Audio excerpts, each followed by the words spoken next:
Hi, I'm Tamara, and this is TELUS Talks with Tamara Taggart. Hi, everyone. Today, I am speaking with Jessica Moorhouse. She is a millennial money expert. She's a speaker, an award-winning blogger. She's the host of the More Money podcast and the founder of the Millennial Money Meetup. Oh my gosh, we talk about all things money. I hope you enjoy the episode. Hi, Jessica. So good to see you.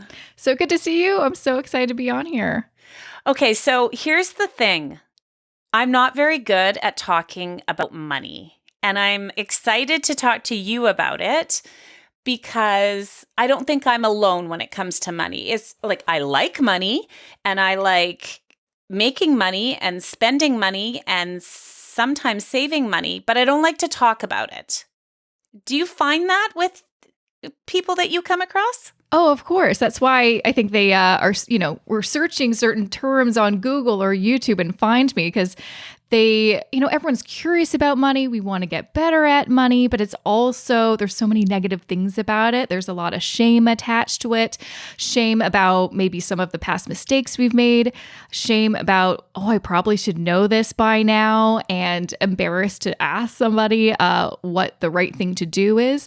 So there's a lot of emotions and kind of negative feelings associated with it. So it's totally normal to not feel, okay about talking about it. For me, I've always just been so fascinated by how it's a big part of our world and it's still somehow a taboo and we don't want to talk about it, which is why I, started out this kind of what I call personal finance journey a decade ago to continue to learn and then share what I learned with others. So hopefully in the future, it won't feel like such a big thing to tackle.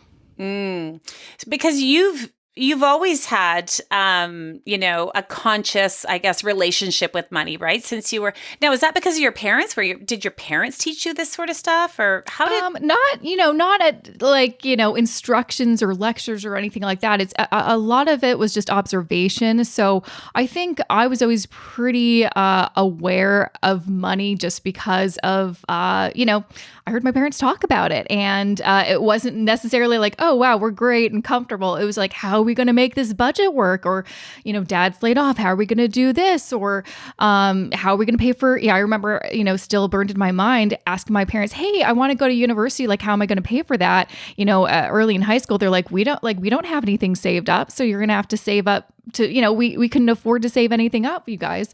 And so it's always been a big part of my life. And I always felt for the longest time it was something that held us back. Like we weren't allowed to, couldn't afford to go on vacations like everybody else. We couldn't get a super big house. I always had to share a bedroom. And so I always kind of, recognized money in that way. But then it wasn't until I think I started doing my own research and reading some books because I wanted to know, especially after I graduated university, how am I supposed to live on my own and pay for bills? And I don't even understand how that works, that I recognized that money is actually just a tool, and there's so many great things it can bring with it, such as freedom, opportunity, and choice. And just because you're starting in one position financially doesn't mean that you always have to stay there. You can use that tool to improve your situation and especially your future. And for me, that's exciting because I'm like, I don't want to be, I went to film school. I'm like, I don't want to be a broke filmmaker, artist my whole life. How can I, do my passion and also have a comfortable life? And then that kind of, made me go into a totally different direction than film and go into personal finance. So you call yourself you're a millennial. I am. And do you work with mostly millennials, or do you? I'd say they're the biggest cohort for sure. Kind of that sweet spot for me is the 25 to 35 but I honestly, I help people of all ages. Some people that are, just fresh out of high school or fresh out of university, people that are in their 40s, 50s, retired. So it's kind of everybody, but I feel like because I'm a millennial, a lot of other millennials are like, oh, she's just like me. I'm going to kind of see what she has to say. Right. And I mean, I find it, I remember, okay, so I'm Gen X, if we're talking about our generations. And I mean, I do, I read about the different generations and how we do things differently, or the times we grew up in, and it really does make sense, right? I remember I never learned anything about money growing up, ever. I always had jobs, but I didn't know anything about money. And I remember going out into the world and being like, oh my gosh, I have to work and pay for this rent and all that. And it was a rude awakening, right? Yeah. Like, I can't have this and pay my rent and all those life's lessons you work or learn. And then it came time to, me wanting to maybe try to buy a house. Well, it seemed impossible. I remember my parents buying their first house, and I think it cost them $20,000. Yeah. And how was that ever going to happen? You know what I mean? Yeah. And now what's happening now is those numbers have changed enormously right across the country. And we have, millennials and Gen Z and Gen X and all of that are going, whatever the other generations are. Yeah. There's so many now. There's so many. Keep up. And they're saying the same things that I said. So is it different? Is it harder? Or is it a completely different landscape now than it was? Yeah, it's funny that you say that. So you had, a similar experience to me. And I think, people of different generations, whether they're baby boomers or Gen Z, they're like, oh, I had that same experience too. So I don't necessarily some ththings are harder for sure, like the numbers don't lie, but I think it's more just things are different. And how we try, we all, finish school and, enter the real world as an adult. There's no real guidebook on how to. We're using the playbook that our parents gave us because that's kind of the most recent, kind of example we can go off of. And it's like, well, they look like they've got things together. I'm going to kind of do what they did. But by doing that, you're going to be making some mistakes because so many things aren't relevant anymore. So many things are, it doesn't work like that anymore. Like I remember a prime example was when I was trying to find, a job when I finished school, so much of the advice out there is like, you just go to the office, you speak to their manager and you ask for a job and they'll hire you on the spot because they'll like your gumption. And you're like, I cannot do that. That is not something anyone would do. You will not get a job. They'll be like, please leave. But that worked. Like that's literally a story that my husband's stepdad tells all the time because that's how he got a job and it was very successful for him. And so we get all of this information and we try it and it doesn't work and we think, is it me? And no, it's just the world has changed. And so I always tell people, we get this kind of life checklist and this is how to be a successful adult. It's, maybe go to school, get some skills, get a job, get the house, kids, go on vacations a couple times a year, get the car, get all the stuff. I don't know where this checklist came because most people don't actually do most of that stuff, but it's something that we all are trying to work to achieve in a certain sequence as well. And so I think so much it has changed in this world that some things just aren't maybe possible. And that's actually maybe okay because sometimes when you reach those goals, you realize they're not actually maybe what you want because you never even took much time to think about, but what do you want in particular? Maybe a better route would have been to, move to a different country and teach English somewhere or just do something completely different. So I think that's like the biggest, struggle is like trying to balance this information and this little guidebook that we get, but also trying to do it in this world that's totally different. So true. And this guidebook, I feel, well, at least your guidebook that you were given sounds like the same one I was, right? Yeah. Where it's like this idea that, especially, women, I think it's a different conversation for women where we're told you're going to do this and then you're going to get married and then you're going to have kids and you'll go on vacations and you'll get a house and all these things. And it's like, really? Am I going to do all those things? We've been conditioned since we were young to have this very structured idea of what success is. So if I would have gone off somewhere and traveled and maybe taught English somewhere, that would have not been part of the plan, so to speak, that I had been groomed to believe was the right path. You know what I mean? And I'm not just talking about my family. I'm talking about, everybody that's around you, including in school. Which brings me to school, where we spend the majority of our childhood in school. I don't ever recall learning about how to, balance your bank statements or what is the right thing, how to do your taxes, I know, wouldn't that have been helpful to learn how to do your taxes in high school? I remember the first time I had to do my taxes because, even in, university, my parents did it for me. And then I remember finishing and they're like, all right, it's up to you now. I'm like, how do I do it? I'm like, do I have to do it like by hand? Luckily, goodness, there's like online software that you can use that you don't have to do it by hand. But I was terrified. No one ever showed me any of this. And so for me, it was a big rude awakening that I had to learn all of this stuff by myself. And I learned it, starting at 24. When you think about it, you're like, gosh, you should, like, that's way too late. We should be teaching our kids this in school. Absolutely. Yes. Like, why not integrate these lessons in math class, You have to do your taxes. Like, there's no way around it. So it's like you actually have to, and no one knows how. It doesn't make any sense. Or even just the budgeting situation. Remember when I moved out on my own, and I got my first job. I'm like, how do I make sure that I always have enough money to pay all of my bills, and then also I'm supposed to save, right? What does that actually mean? And what's this thing called investing?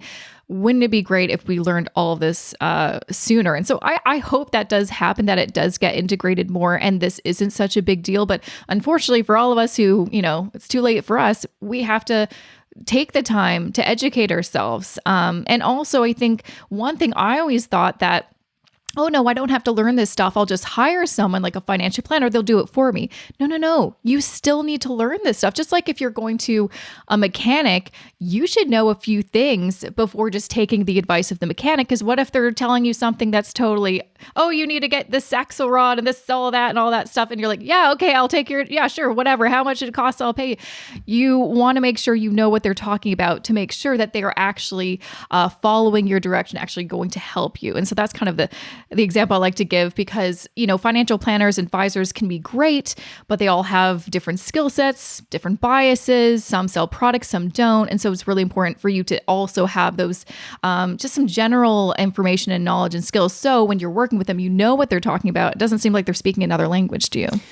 Gosh, it's so true. It's so true. And also this idea that it's too late to learn or too late to invest, and I remember being told, I would have been in my 20s, late 20s, and somebody said to me, well, I hope that you're saving for your retirement. And I was like, what? Why? I'm barely making any money here. I just got out of school. And what are you talking about? Well, even if you put in $25 a month or whatever it was, and it really freaked me out because, to what you just said, I didn't know anything about that stuff at all.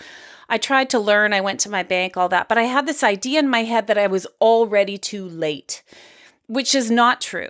But I'm wondering, how are young people doing that now when everything seems so expensive? We're in a pandemic still, and people have lost their jobs. People can't afford to pay rent, all of those things. How on earth are we supposed to save money and prepare ourselves for the future, if you will? Mm-hmm. No, I can really honestly relate so much to, especially young people right now going through the past few years of this pandemic. I mean, I'm a millennial. I graduated in 2009 when I thought it'd be so easy. I got my degree. They told me if I got a degree, I'd get a job, and I could not find a job for a whole year. I did odd jobs here and there. Actually worked for the news, was a teleprompter operator for a little bit, doing some side work until I could finally find a full-time job. I thought, this is the worst. This is not what I signed up for. I couldn't imagine how I was ever going to live that ideal adult life. Now that I'm on the other side of it, I can look back and you're like, okay, I made it. But yeah, it's not easy. I mean, part of me for a long time, I had to work 2 jobs, and that's unfortunate, especially with someone with a degree. You'd think, oh no, I had to work a day job, and then I worked some, shifts at night or on the weekend just so I can make some extra money so I could put a little money into savings. And honestly, that was my solution. I knew that with the amount of money that I was paying for rent and all my expenses and how little I was really earning, I needed some more money. And the only way I could start slowly saving in an emergency fund and investing for my retirement was to get a second job. And luckily, after a certain point, you advance in your career, you start making more money. You may not need that second job, but sometimes that is why the side hustle, became really popular with millennials, because we all we're not making that much money and we need to find another way. And so I feel like that's happening, again, this is very reminiscent to my experience in 2009. It's like, there's, it's lots of things have changed. It was really difficult to find a job back when I graduated. Now there seem to be quite a few jobs, but there's lots of other struggles and difficulties to kind of figure out. And so what I will say is, even when it does feel like impossible, it is one of the best things in life is time, because I promise you, whatever you're going through in the future, you'll be able to look back and be like, oh, I'm so glad that I made it through. But also for me, at least, it was a great learning lesson. Like that was what actually, inspired me to learn what I didn't know. Because, my biggest thing was I'm not earning that much, but I've got bills to pay. How am I supposed to do all these things? I don't know what I'm doing. That's what inspired me to read some blogs about money and pick up some books. And that gave me a lot of reassurance, because there is information out there that can actually help you. And it's not one of those things where there's no quick fixes, right? It took me years and years and years to feel comfortable, to not worry about if I lose my job, I won't be able to pay my rent. It does take time. So patience is really something that you're going to have to get really good at. But what I always say, because I hear this from so many young people, it's like, this seems impossible. I'm like, I know it seems impossible now, but there's been struggles historically for years and years and years. The best thing that you can do is to change your mindset, to try to find a solution instead of just, just thinking about all the things that that you can't do or seem impossible, and see what is actually possible. There's things that are out of your control, absolutely, but there are still some things that are in your control. How can we focus on that? How can we kind of move forward with that? Mm-hmm. Do you think there's a disconnect nowadays with money because we never actually hold cash anymore? Maybe. It's funny. Yeah, I haven't used cash, and I can't even say how long. Like even before the pandemic, like, oh, it's fine. I haven't used cash in years. I just use everything digitally. And I think, if you don't have, like, for example, like I have a system where, I've got a budget. I track my spending and my net worth in an Excel spreadsheet. So I'm aware of the numbers. But if you don't ever hold money or look at your statements or, do anything like that, it can seem like it doesn't even exist, because it's not in front of you. So in order for you to feel, I think, more connected with your overall financial situation and just your day-to-day spending and all that, you need to have some sort of system where it is more present. And that could just be, there's so many easy things you can do. Like one thing is, whenever I spend money on my credit card, I get like a text message or an email saying, hey, you spent money. This is what as a little reminder to be like, hey, remember, because we immediately forget where we spent our money, right? You tap away or you buy something online, you immediately forget. I mean, I'm so bad for that. I'll get a package of like, what did I buy? And so it's helpful to have some sort of way to keep you more conscious of your spending, because then that'll be a great way for you to change some of your habits and patterns. But if it's not front and center, if you don't have, you aren't checking your bank accounts and credit cards like once a week or a couple, once a month at least, then how will you know how things are going? Because you need to check. I mean, the same thing could be, if you want to become healthy and lose weight, well, you're going to have to do some sort of measurement and gather some data to see where you started and how you are now to see the progress. But, if you're like, oh, I'm starting to run and eating better and I think it's working, well, how do you know unless you have some kind of record to show, is it working? It's like maybe, because I'm the worst for that. If I don't track, for example, what I'm eating, I'll assume I did well, but really I forgot that little treat here and there and stuff like that. So you need to have the information. Otherwise you're just guessing and you're kind of fooling yourself a little bit. You're hitting all my weak spots, and it's very... I'm also talking about my weak spots too. I think it's a lot of people's weak spots. This is getting very, very, very uncomfortable because it's so true, everything that you're saying. And I know this information, Jessica. Like, we all know what you are talking about, right? But we live in a time now, I think, where... we can pick up our phone and we have this computer in our hand and we can scroll through social media and we can see how fantastic everybody's life is. And if things aren't feeling so fantastic for you, that will make you feel worse. And sometimes when we feel worse, we want to make ourselves feel better so that we buy ourselves something. And now you're telling me that I need to, like, you know, think about that, right? I have to have my own accountability because it's my money, it's my spending, and I need to be accountable for it. And these are all things that make most people really uncomfortable. Oh, absolutely. I mean, the beginning stages of any big change, no matter what it is in your life, is going to be uncomfortable. And I think too often we think that it's bad to be uncomfortable because, I mean, it doesn't feel good.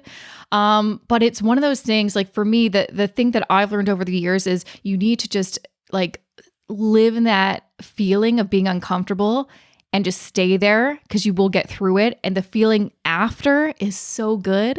It's so worth it. But I think, you know, just because you mentioned social media, I think that's a big factor also that wasn't around when I first started. There wasn't any social media besides Facebook, and no one was talking about their fabulous lives. They were talking about, you know, what they ate for dinner. And so I think that's another thing. Too often we spend hours and hours per day looking at other people's lives and never paying attention to what's going on in our lives. And that's another thing. It's, you know, going back to kind of how mindset is such an important factor to especially motivate you, because a lot of us already know lots of the money tips out there. Like I'm constantly like, how else can I say this? Because we all know this stuff, but it's really about, I think, the psychological part that isn't talked enough about is we spend so much time thinking about other people and making assumptions about their lives. How could they afford that? We have no idea if they got an inheritance or if they're spending it on credit. And who cares? It's actually their life is none of my business. What's part of your business is your life and your future and your money. And so it's about kind of going a bit inward and maybe doing some things to stop some of those things that are interfering with that. And I think it's that's why I tell people, it's like, if you're starting to feel really bad and judgmental about yourself, let's get rid of that app, log out, delete it for a little bit, give yourself, you know, my husband has a thing where it's a timer or something. It shuts off his social media at a certain point. Figure out what is, you know, causing some of these feelings. And then what can we do to minimize that? Maybe it's about shifting and changing some of your daily habits. Yeah, that's great advice. So I obviously have more questions for you. But before we do that, we like to thank our guests by asking them to choose a Canadian nonprofit organization, and we give them $500 in your name for spending time with us. And you chose Inspire, which is an Indigenous national charity that invests in the education of First Nations, Inuit, and Métis people for the long-term benefit of individuals, their families, and communities in Canada. So thank you for choosing Inspire, and we will be giving them $500 in your name. Thank you. That's awesome. It is awesome, and I hadn't heard of them before, so I enjoyed checking them out. So thank you very much for that. So I remember, when we talking about money has always been uncomfortable. And I think that comes from, like, it's rude. You don't ever ask anybody how much they make. I've been told this since I was a little girl. That is rude. Don't ask somebody how much that costs. That's rude. Don't do this with money. That's rude. That's rude. That's rude. And so I think that subconsciously, I just grew up thinking, you could never talk about money because it's rude to even bring it up with somebody. Is it rude? Yeah. I mean, shouldn't be. I mean, I feel like it really depends on, I think, the delivery. But, for example, I was told the same thing. Don't ask people how much they earn. That's rude. Well, as a woman, that would have helped me a lot to ask, how much do you earn? Because then I can ask for the same amount, not earn, 70% less than my male counterparts. Yes. That could have been really helpful. Or I was never given, information about, before you, sign an employment contract and, you're hired, negotiate. I didn't know you were allowed to. I didn't know you were supposed to. And that's why I earned, I left thousands of dollars over the years on the table because I didn't think to talk about money at a job where you're working so you can earn money. It doesn't make sense. So I think a lot of these weird old rules about don't talk about money, they were put in place for a certain reason. And I think possibly to put us in our place so we couldn't progress and we couldn't move forward or up the ladder, so to speak. And so we need to break those down, because I think a lot of people, women, people of color, have been the ones that have been affected the most and are hurting because of it. And we have to play catch up, and it's not a fair,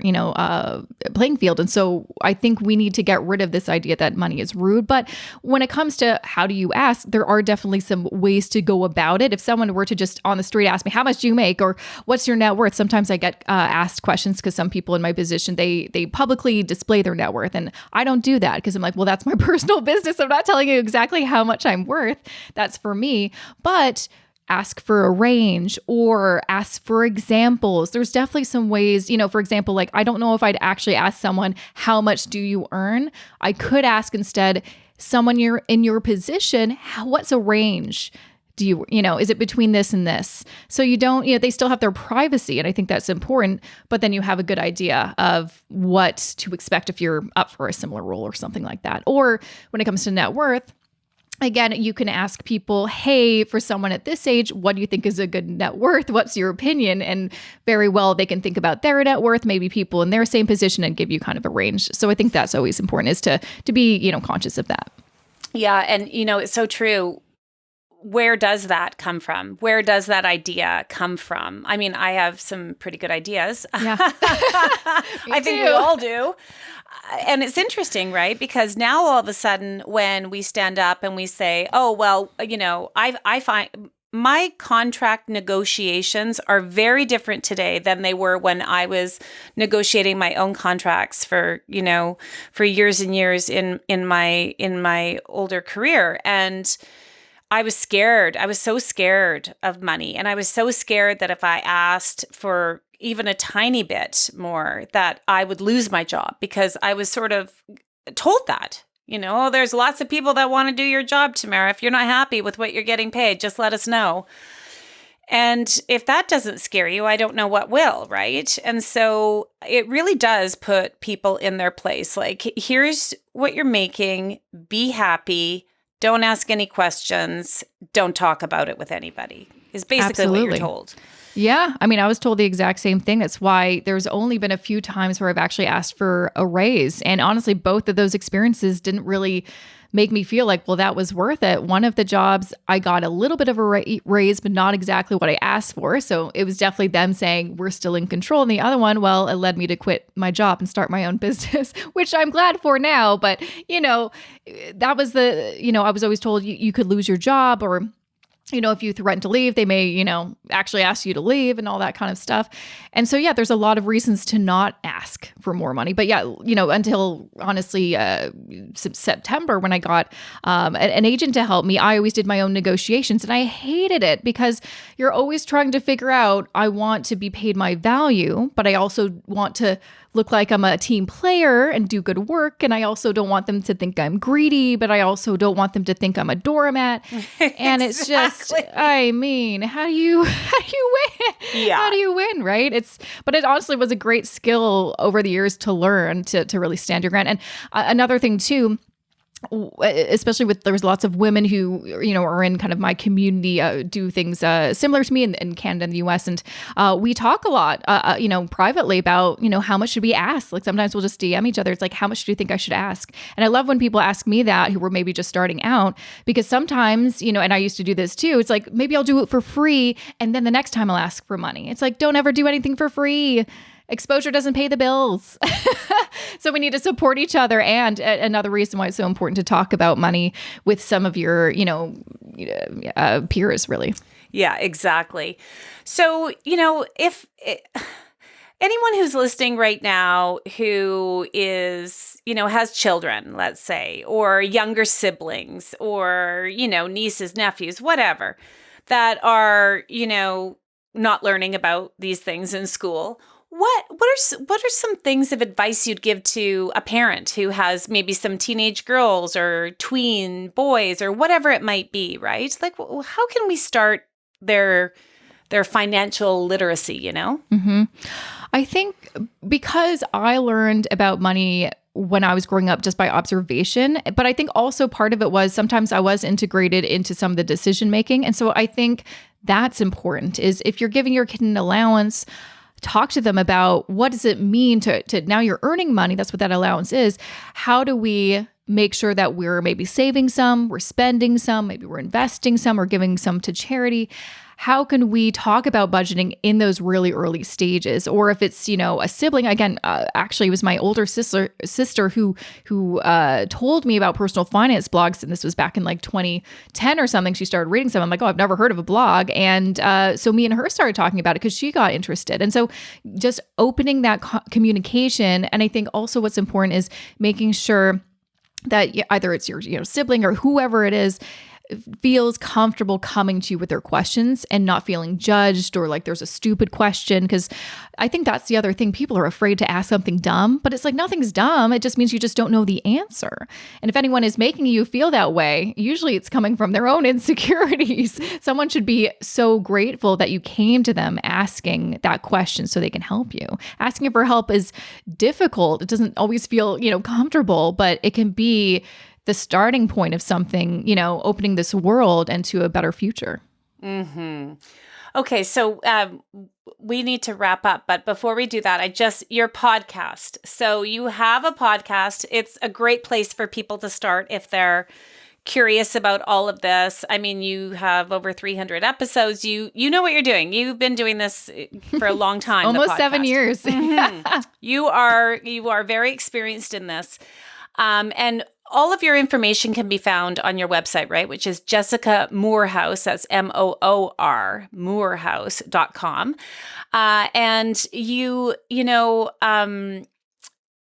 what would you say, like, could like a 13-year-old girl listen to your podcast? 100%. Okay. Absolutely. Even if they aren't in a place where they have money to spend or learn how to manage, if you learn this now, when you do get your first job, and I got my first job at 15, so you can really start earning, or maybe babysitting. I did that even earlier. You may even be able to apply lots of the stuff that we talk about as soon as possible, whether that's just like getting a bank account and understanding, once I'm 18, then I know I'm going to start investing with this platform, or I'm going to learn how to do my own taxes, all this kind of stuff. The earlier you learn this stuff, the better. And it's really not that complicated. That's like the main thing always like getting across, and why I started the podcast is I wanted to make the world of personal finance less intimidating and actually pretty simple. It's not rocket science. I promise you, even though there's 300 plus episodes, a lot of the stuff that we talk about, it's not anything crazy. We're not going into you don't need to learn about derivatives. Okay. You don't need to know some of these complex things in order to manage your money in a great way and afford a great future. But you do need to actually take the initiative and learn this stuff. I love it. Jessica, it's been seriously a delight talking to you. I never thought talking about money could be so much fun. Oh, well, thank you. No, I love it. It's great. And I'm going to see if my daughters will try your podcast, because I think it's really important. And, I don't want to deal with money the way that my parents did. Not that it was bad. They did. I mean, it is what it is, right? Yeah. They did what they learned, right? Yeah, exactly. So it's time to sort of change the conversation, I think, especially for the next generation that's coming, so that they're very comfortable talking about money. And I really appreciate you taking the time to speak with us. So thank you very much. Well, thank you for having me on the show. It was always a pleasure talking about money, and it was just so great. Thanks for listening to another episode of TELUS Talks with Tamara Taggart. Be sure to subscribe so you can join us every Tuesday for another conversation. You can also check out our website, telus.com/podcast, and subscribe to our YouTube channel at TELUS Talks.